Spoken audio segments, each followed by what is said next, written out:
Good evening and welcome to Hello It's Us.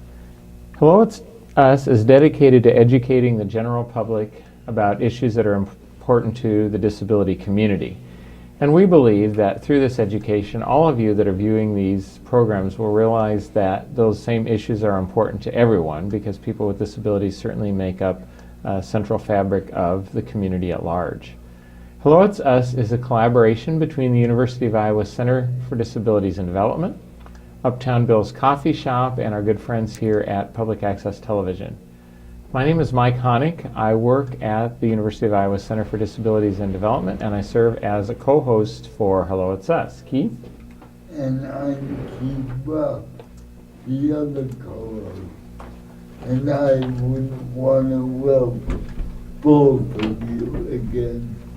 Thank you for being.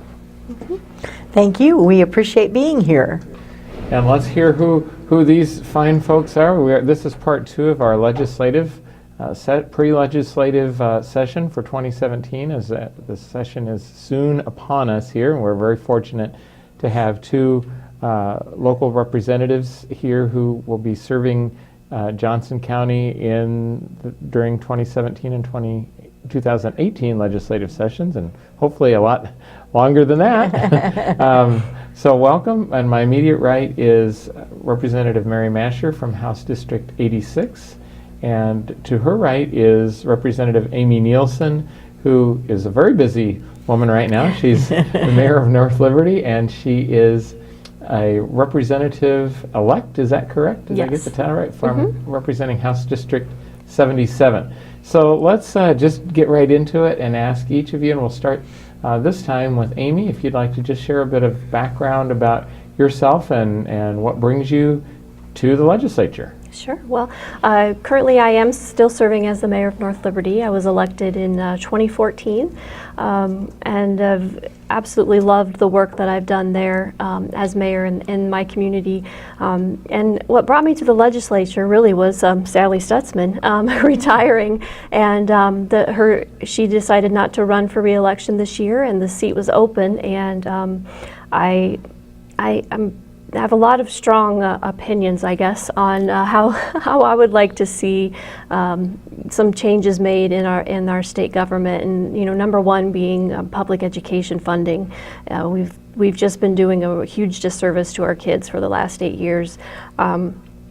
And that was a huge reason why I decided to go ahead and run for this position, and I don't know, triple maybe the size of my constituency, and just take care of a lot more people. So my district is up north with Shueyville and Swisher, and then comes southwest. It incorporates all of North Liberty, Tiffin, Oxford, and then swings down to Lone Tree. So it's a pretty large geographic area. And you're in good shape if you can say Swisher and Shueyville and get them out right there. That's pretty tongue impressive. twister there. Yes. Well, thank you. Amy and Mary? Yes, I'm State Representative Mary Mascher, and I am starting into my 23rd year in the Iowa House. I grew up in rural Johnson County, and the family farm has been in our family for over 150 years, and my brothers still farm that land that my dad did, and his father and his grandfather. So it's been in the family for quite some time, and still the place we gather for all of our holidays and activities as a family.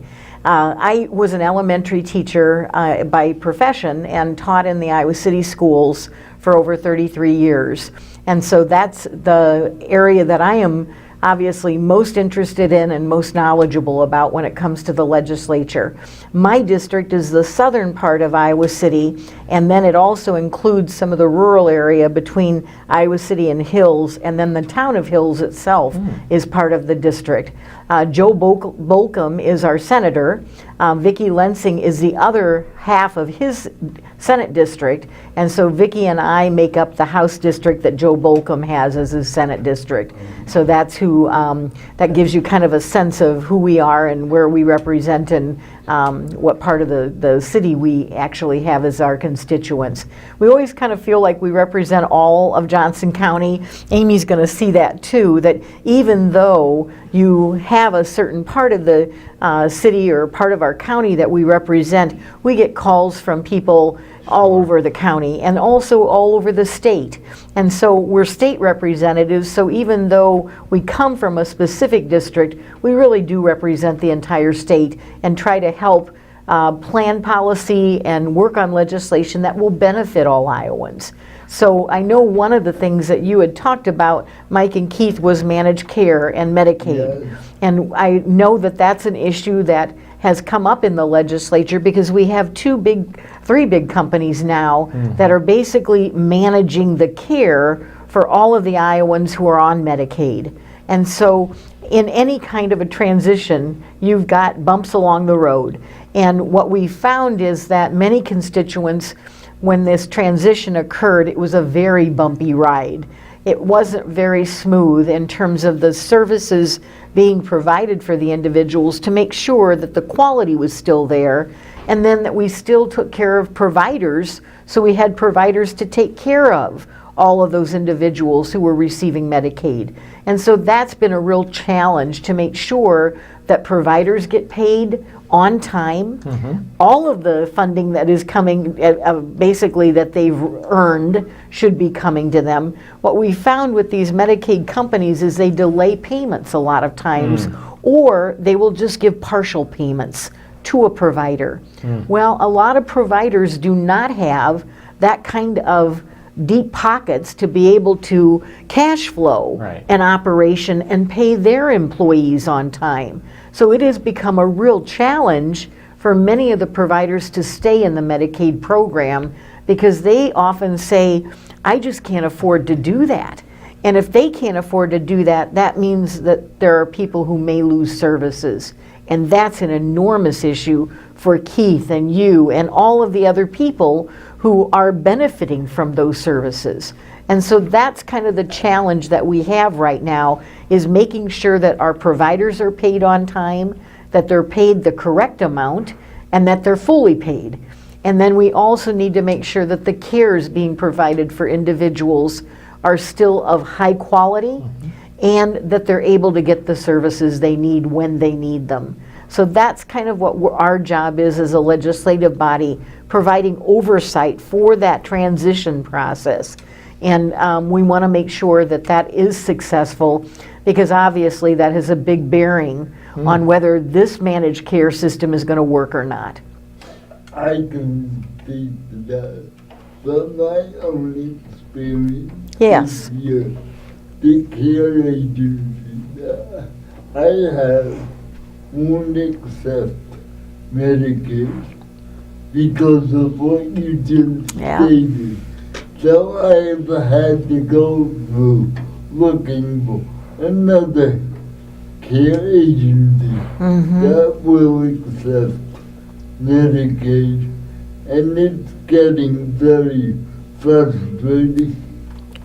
And it becomes more difficult because those people want to pay their employees well. They want to be able to pay them on time, and the employees need to be able to guarantee that that check will be there for them if they provide that service. So, Keith, it is an enormous issue, and it's one that, again, we are monitoring very closely because we want to make sure, again, you get the care you need when you need it, and others as well. Because if I get the care, I'll be able to live in my own. That's right, independently. Yeah. Yep.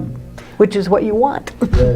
One of the things we hear too, and I don't know how closely either of you follow this on a regular basis, but we're hearing some things just that are out there, so to speak, that certain services that have been covered consistently or were covered prior to managed care implementation. There are questions for rehabilitation being one of them in terms of whether that is continuing to be covered.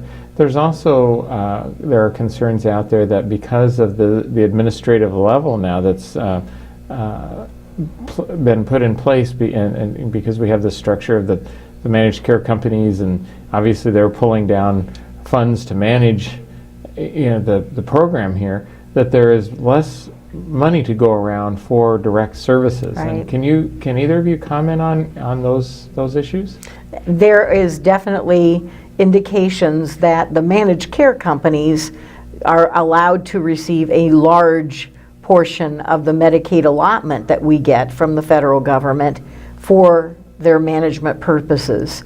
And obviously that takes away from direct care. But what we're also hearing from providers is that providers are having to hire additional people just to keep up with the paperwork, Oh, which boy. again takes away from direct care to the people who need it the most. So that's an issue as well. I think there are two issues there. One in terms of the overhead that the managed care companies are receiving. The other is the additional staff that providers have had to hire just to take care of the Wow. paperwork with the managed care companies. That's not direct care to the individual, and that becomes a problem then too. You would think our financial priority would be to keep a person in his or her own environment That's right. as long as possible. Yeah, and managed care companies, I think it would behoove you to have them on the show. And I think it would be good to ask them to come. I know Bob Welsh just did a program recently in Coralville, Yeah. and they taped that and had all three of the managed care companies there, asking them questions, Interesting. identifying what the strengths and weaknesses were in terms of delivery of services right now. And then the managed care companies talked about what they were doing to try to improve services.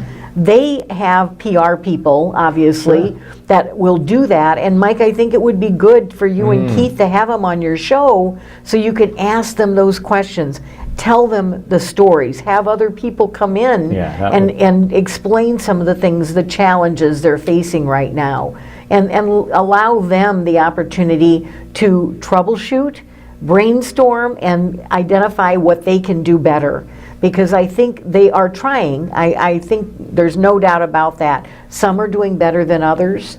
And we also know that there are success stories. And I think it's important to share those when we see them. You know, that there are people that are very pleased with some of the new aspects of these managed care companies in terms of what they are providing. We don't always hear that. We often hear the complaints or the problems, but I think when it goes well, people kind of sit back and say, it's going well, good. And they don't always share that. So I think it's important to hear both and to know what is going well, what is not going well, and then what do we need to do to improve those services. Oh, I'm glad to know that there are some success stories, because I sure have Yeah. not heard one. I know. And that day that we were in Coralville for that particular meeting, they did share some of those success stories.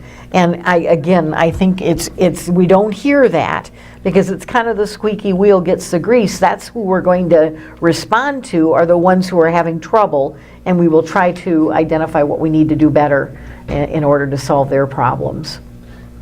I know there'll be a greater need because of the influx of the baby boomers. Yes, yes, Keith. We're living a lot longer That's right. than we used to.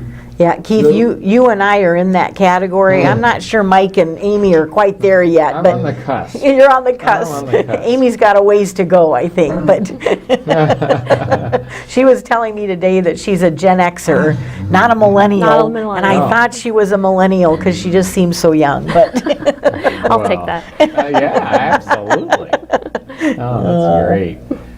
Well, I think that one of the issues that is somewhat related to this, we are fortunate working at the Center for Disabilities and Development to interface with a lot of different groups and task forces, one of them being the Olmsted Consumer Task Force. We have Yes. a person who staffs that I work right next to, actually. And I before the show, I talked with her about some of the concerns that group might have, and Yeah. one of them was minimum wage. And I know we could probably spend the rest of the show on this, but I think it's quite related to the topic that you were discussing about having to hire more staff, and then there's a concern out there that the managed care companies aren't going to reimburse at the rates that are going to allow providers to continue to pay their staff. Right. There's also a concern that the minimum wage, if it does get increased, could have a negative impact on people who are on Medicaid and have very strict limitations on how many hours they can work, and certainly that might affect some people with disabilities. So it's a complicated issue. I mean, obviously, the minimum wage, it's been a while since it has been raised statewide, and yet some of these issues might complicate or compromise services or the ability to work by people with disabilities. So I'm wondering if either of you would care to comment on where we are and how we might address, how we might create an ideal world where we can increase the minimum wage and not run into these risks and concerns. So last time we raised it was 2007. So it's been a long time since the minimum wage for the state of Iowa has been raised. It's also been quite a while since it's been raised at the federal level. And so if the federal government raises the minimum wage, all states have to come up to that level. So, and then if the state raises our minimum wage, all businesses within the state have to come up to that level. So you can see that there's a state minimum wage, there's a federal minimum wage. Within Iowa law, we also have something that allows local control. And so in Iowa City, in Johnson County, the Board of Supervisors passed a local minimum wage for the county of Johnson County. Other counties have done the same. Ours, I think it'll be January 1st. First, it'll be $10.10 an hour. And so we've raised it locally here. The fear at the state level is they will raise the minimum wage statewide. It will be a minimal increase. It won't be to $10.10, which is what we have currently in Johnson County.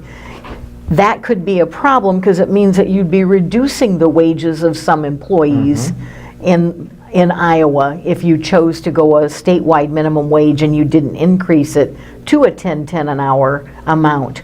So that becomes an issue. They are also talking about, in addition to increasing the minimum wage, taking away the ability of counties to set their own minimum wage. They would basically do an exemption and say you are no longer able as a county to set your own minimum wage. As a mayor, Amy had that decision with her council in terms of whether the city of North Liberty was going to go along with the county's minimum wage. I'll let her talk about that and what they did in North Liberty regarding that.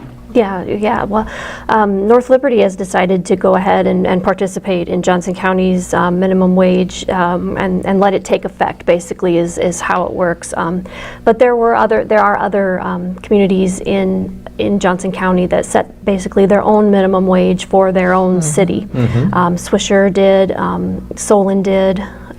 Tiffin did. Tiffin, I think, did it a little bit different. Yeah, they did. But they felt that was just going to be too big of a burden on their communities, and different reasons. Swisher is so close to Cedar Rapids that most of the people that live there don't work there anyway. They mostly work in Lynn County, so it didn't make a lot of sense for that community. And Tiffin and Solon, had other reasons that they decided to do that. But you mentioned ideally what would we see happen, and I think that is, we have to remember that if we do raise the minimum wage, that creates a domino effect. And when you start earning a little bit more money, then that triggers your services kind of falling off. You're going over the cliff. Is kind of what they call it. So if we're going to raise the minimum wage on the state level, I think we need to be mindful to make sure that we take into account making adjustments so that people don't lose all of their insurance because they suddenly make $1 more an hour, because it's certainly not going to make up for the cost of their insurance to get an extra $1 an hour. Child care, Medicaid, WIC, all of those things will need to be adjusted, because you just can't make up for those services with an extra dollar in the minimum wage. So that's what I would like to see, and I hope And to happens. Amy's point, there are some people who have actually turned down raises in their employment because if they did, the cliff effect took effect. Yep. And they, in essence, lost their child care. They lost their health insurance. They lost all of these things that they needed to be able to make ends meet. They weren't making enough more to be able to pay for all of that themselves. And this is where, if we don't increase those other areas in terms of the thresholds, it becomes an enormous problem for people who are working sometimes 1 and 2 jobs just to be able to put food on the table. And just so that this is, when you talk about a domino effect, it's certainly down to the counties and obviously into the municipalities, but looking at it from the other perspective, so some of those programs that you're talking about, whether they be WIC, whether they be Medicaid and the laws, those are federal, and so there's a huge, and with the incoming administration, we don't know What's going to where happen. things are going to go, but I mean, it sounds you're in a difficult situation because obviously an increase in the minimum wage, you'd think, well, of course we need that, but it's certainly, and great that both of you recognize that that there are Consequences, consequences to when Henry Ford started building his Model Ts and all of his vehicles, he set up in a factory in a wage scale for his employees. With the idea in mind, he said that anybody who works here ought to be able to buy my product. And he said, because it's our product. We're making these together. If I price them out of the market and they can't even buy these, my employees, there's a problem. And so he paid his employees well. And he did that knowing that would also increase his market share. More people would buy his vehicles, they would be able to buy vehicles, their families would be able to get additional cars, and it not only worked, his business quadrupled as a result of making those affordable. That was the whole idea behind it. So I look at wages as so important to making sure that you honor the people who are working for you. It also results in good employees. People are dedicated and loyal if you pay them well and treat them right. And so I don't know where we got into this bitter war between employees and employers where they didn't see that if I treat my employees well, pay them right, they're going to be loyal to me as a business and they will stick around and my business will grow and I will benefit from that. So that's the kind of thing we need to look at. As a mayor, Amy's got minimum wage workers within the city government too. That has an impact on their city government budget as well when they increase the minimum wage. They know that, but again, you want those loyal employees and you want people who will continue to work for the city and do a good job. Whether it's beginning employees who are working at the swimming pool in the summer or mowing the grass or whatever it might be, or more of those senior management people who you want to stay there for as long as possible. Obviously, you want to treat them right. Well, and Keith, you were talking about the agency not serving or not accepting people on Medicaid, and I would guess that you and people that access services like that would also be concerned about retention. If an agency, if in fact managed care companies, if there's a minimum wage increase and their reimbursement rates don't adjust accordingly, then you're going to have a lot of part-time workers, or you're going to have some people that aren't going to be able to get raises, and so there's going to be a lot more turnover. I don't mean to create a sky is falling scenario, but it just seems logical that's It's true. Because I've been with this agency for 2 years, and I've seen people come and go. And I'm one person that has very private needs, and I don't like the general public to see those needs. And it's been right every day and getting somebody new So I have to go through the country routine over and over, Sure. and it gets very tiring. Yeah, because there's something about the relationship you have with a Yes. caregiver too, Yes. Keith, that we have to value. That's important. And you develop relationships with those individuals, Yeah. and that's a good thing. But at the same time, if you're dealing with new people all the time, you have to re-educate them about what your needs are and how you want to be treated, and it just makes it so much easier when you have somebody who's really dedicated to that job. Amy, I know that you, I believe when you introduced yourself the first time, talked about the importance of mental health services, and I know, Mary, because I've known you for a long time, that those services are really important to you too, and that there have been a number of discussions over the year when you talked about the long time that it's been since there's been any sort of an increase in the minimum wage, the whole tax levy. We're fortunate here in Johnson County, but some other counties are a whole lot less fortunate, just even in terms of what types of the amount of funds that are available for mental health services within counties because of the tax levy situation. And I know that there has been some initiative to create some sort of at least a floor in terms of what is required. Those efforts have not been successful. I know that that with the regionalization as a result of the mental health redesign has also impacted that. So I'm wondering if either of you would like to comment on where you see this as a priority.